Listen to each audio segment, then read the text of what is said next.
దేశవ్యాప్తంగా 77వ గణతంత్ర దినోత్సవ వేడుకలు అమ్మరాన్నంటాయి.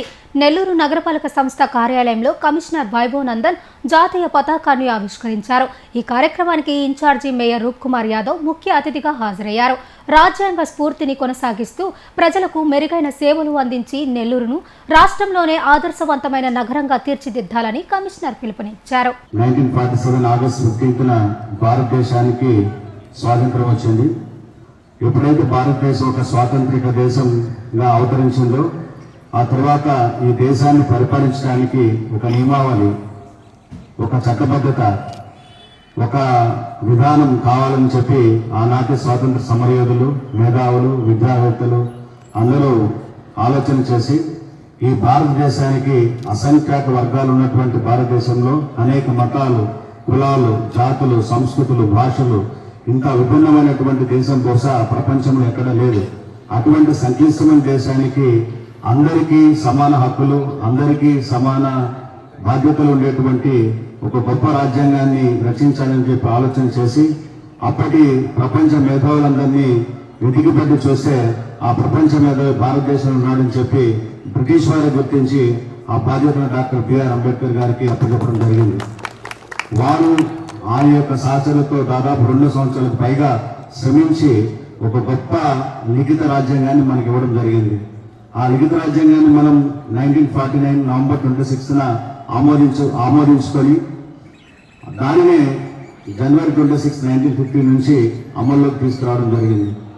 జనవరి 26, 1950 నుంచి అమల్లోకి వచ్చినటువంటి రాజ్యాంగం ఇప్పటికీ 76 సంవత్సరాలు పూర్తి చేసుకొని ఈ రోజున 77వ సంవత్సరంలోకి అడుగుపెట్టింది. ప్రపంచంలోనే అతి పెద్ద రాజ్యాంగం, లిఖిత రాజ్యాంగం, అన్ని దేశాల కంటే భిన్నంగా ఉండేటువంటి ఇంత గొప్ప రాజ్యాంగాన్ని మనకు అందించినటువంటి ఆ మహానీయుని స్మరించుకుంటూ వారి యొక్క విధి విధానాలు ఈరోజు మనం ఇక్కడ అనేక కులాలు, మతాలు, భాషలు చెందినటువంటి వారు లింగ విభేదం లేకుండా, జాతి వివక్ష లేకుండా అందరం కూడా స్వేచ్ఛ సమానత్వంతో వారి హోదాలకు తగ్గట్టుగా మనం ఇక్కడ ఉండగలుగుతున్నామంటే దానికి కారణం భారత రాజ్యాంగంలో ఉన్నటువంటి మౌలిక అంశాలు. ఇటువంటి గొప్ప రాజ్యాంగాన్ని అందించినటువంటి మన మహనీయులకు, అదేవిధంగా రాజ్యాంగబద్ధ వ్యవస్థ ఉన్నటువంటి మనందరం కూడా మన దైనందిక జీవితంలో రాజ్యాంగబద్ధంగా నడుచుకోవాలని చెప్పి మన చట్టాల పట్ల, మన నియమావళి పట్ల మన అందరం బాధ్యతగా ఉంటూ మన విధి నిర్వహణలో మన డిపార్ట్మెంట్కి, అదేవిధంగా మన శాఖకు, మన రాష్ట్రానికి మంచి పేరు తీసుకురావాలని చెప్పి అందరినీ కోరుకుంటూ ఏ ఆలోచనతో అయితే రాజ్యాంగాన్ని రచించి ఆ రచించినటువంటి రాజ్యాంగం అమల్లోకి వచ్చింది జనవరి 26వ తేదీ.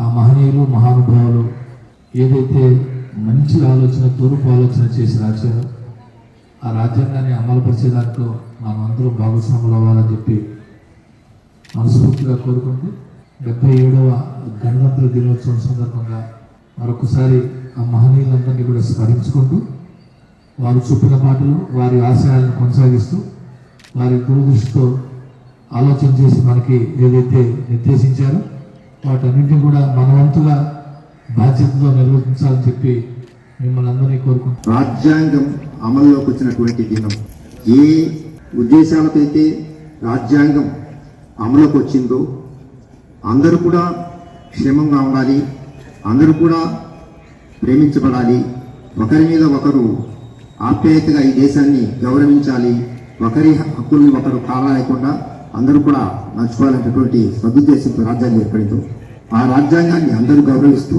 ఆ రాజ్యాంగ స్ఫూర్తిని కాపాడుతుందని కోరుకుంటూ భారతదేశం గర్వించదగ్గ స్థానానికి, ప్రపంచంలోని మొట్టమొదటి స్థానానికి వెళ్ళే విధంగా మన గౌరవ నాయకులు నరేంద్ర మోడీ గారు మరియు అలాగే మన ఆంధ్ర రాష్ట్ర ముఖ్యమంత్రి వర్యులు నారా చంద్రబాబు నాయుడు గారు వీరందరూ కూడా ఎంతో మనం గర్వించే విధంగా పరిపాలిస్తూ మన దేశాన్ని, రాష్ట్రాన్ని ముందుకు తీసుకెళ్తున్నారు. అలాగే మన నెల్లూరు నగరం, మన గౌరవ మేయర్ గారు మరియు మన నందన్ సారు వీరి ఆధ్వర్యంలో, మన మంత్రివర్యులు నారాయణ సారు నాయకత్వంలో ఈరోజు అభ్యర్థి పదంలో నెల్లూరు నగరం ముందుకు తీసుకెళ్తూ ఉంది. ఇటువంటి కార్యక్రమాలంటే ఈరోజు నెల్లూరు పార్కులు కానీ, స్కూల్స్ కానీ, ట్రైన్స్ కానీ నెల్లూరుని రాబోయే 3 సంవత్సరాల్లో అత్యంత సుందరంగా తీర్చిదిద్దేందుకు వారు కృషి చేస్తున్నారు.